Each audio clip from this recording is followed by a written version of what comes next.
Пока бой с тенью, а через 2 месяца Назар Андреев будет боксировать с реальными соперниками. Воспитанник городской специализированной ДЮСШ по боксу номер 1 сборной Якутии в весовой категории до 60 килограммов. Меня старший брат направил сюда.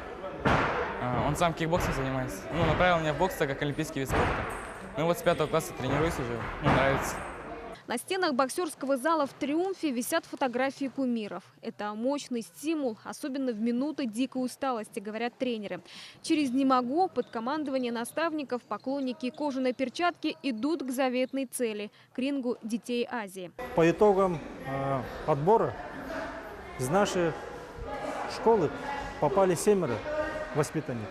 Сейчас мы планируем выехать для совместной тренировки с командой Монголии. На прошлых играх боксеры принесли в общую копилку рекордное количество золотых медалей – 5. И предстоящие соревнования должны принести не меньше, планируют в команде. С похожим настроем готовятся спортсмены по остальным видам. Соперники приедут серьезные. На сегодняшний день во многих странах проводятся отборочные соревнования. На сегодня мы знаем, что Республика Казахстан приняла государственную программу по подготовке к играм «Дети Азии». Поэтому мы надеемся, что любители спорта увидят всех лучших из лучших в азиатском континенте. Масс-рестлинг, самбо и борьба-кураж. Эти виды спорта впервые включены в программу игр.